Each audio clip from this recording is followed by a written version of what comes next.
Hello and welcome to part 2 of the Excel for Beginners course. In this tutorial I'm going to build another fairly simple spreadsheet, and as I work through it I'll explain the different features and functions, including navigation on a spreadsheet, working with columns and rows, and obviously calculations. So let's begin then. In cell A1 I'm going to type the title of the spreadsheet, which in this case is going to be Fred's Video Classics. Whoops. Now I made a little typing mistake there. I should point out that you can correct errors as you go through when you're entering labels. I haven't actually pressed the enter key yet, so I haven't accepted this entry. Now, if I wanted to, I could cancel it completely by pressing the escape key. So if I do that now, you'll see what happens. It goes. Well, now I've got to start all over again. There are other ways you can edit in the cell, which I'll explain in a second. There we go. So I'm going to press enter this time. Now I've entered that, so that's now on the spreadsheet.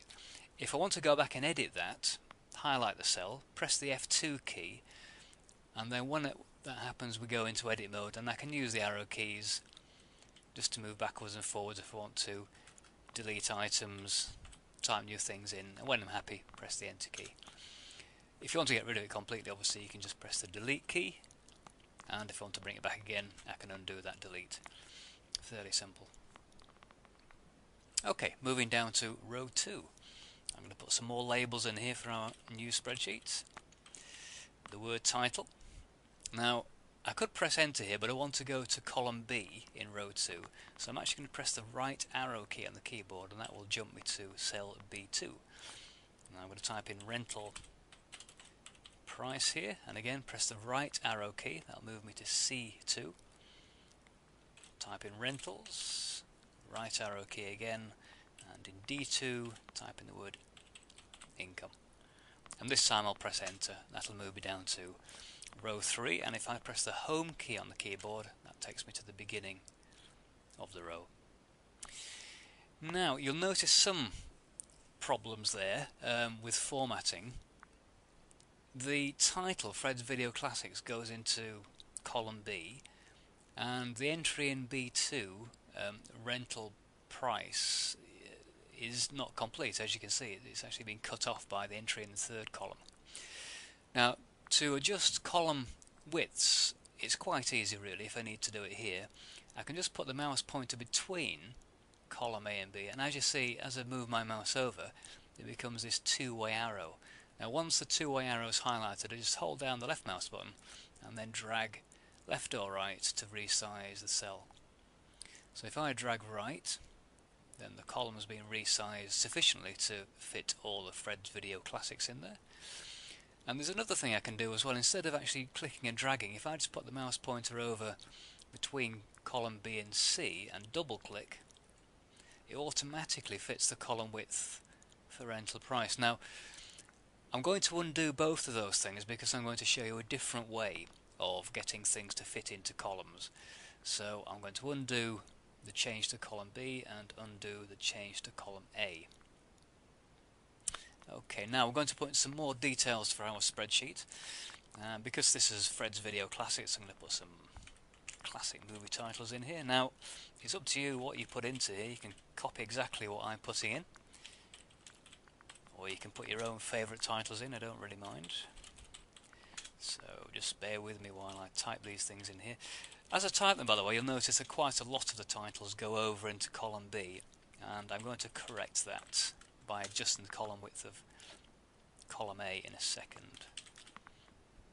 Oh, I'll just show you that, by the way. I'll just press the escape key. You may have noticed that when I type the C key for Casablanca, it puts in Citizen Kane. Now this is a feature of Excel that it allows you to quickly put entries into a list. If you've got an existing previous entry, if I wanted to put Citizen Kane in again, all I would need to do here now is press the enter key, and if I, for example, type the letter G, it'll find Godfather, and then I can press the enter key and so on.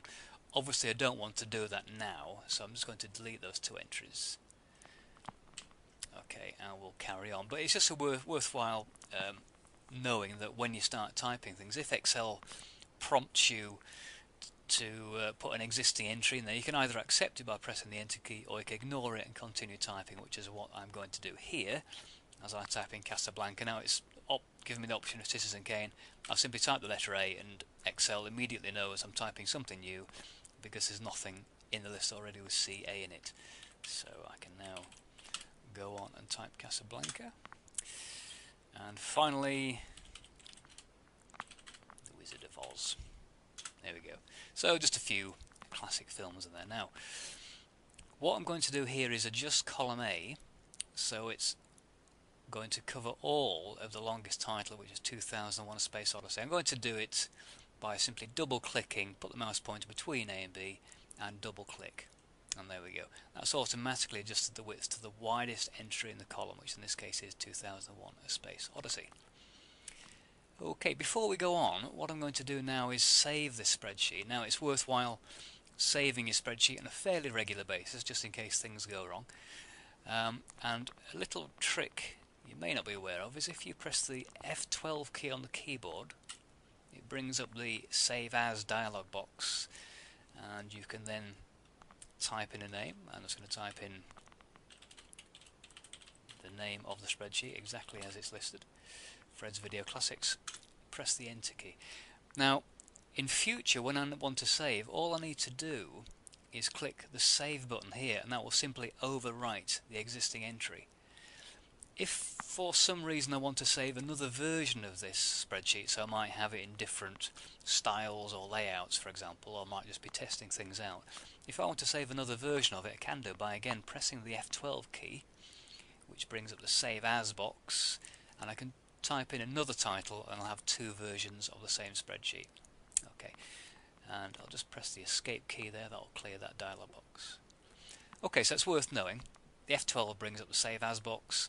Once you've saved a spreadsheet, simply clicking the Save button overwrites the existing file and saves the new version. Now I'm going to enter some numbers into our spreadsheet. A rental price first of all, £1.95, and then this time I'm not going to use the right arrow key to go across, I'll use the tab key, and you'll see why in a second. If I press the tab key, that moves me into the rentals column, and I'm going to put in the number of times that this film has been rented, which 5.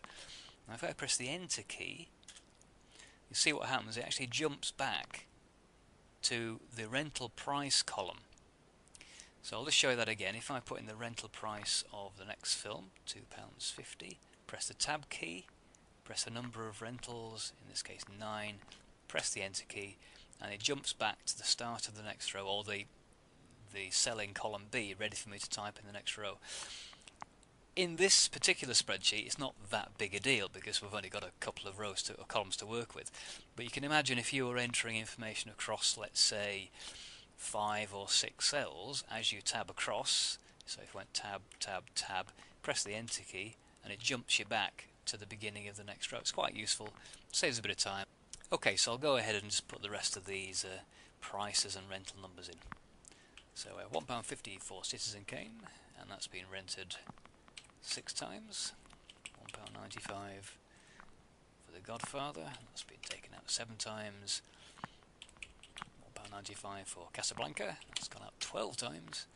And finally The Wizard of Oz, £1.95, and that's been rented on 10 occasions. There we go. So that's all the basic information, rental price and rental information. And I'm just going to save again, so we know our spreadsheet is nice and secure. That will overwrite the existing file, as I said. Now, I was going to do the calculations at this stage, but unfortunately I've run out of time on this YouTube clip, so I'll have to save that until next time. So if you'd like to open the tutorial number 3, Excel for Beginners, then it will cover calculations there, formatting and a few other things besides. So thanks very much for watching this tutorial, hope you found that useful, and see you next time.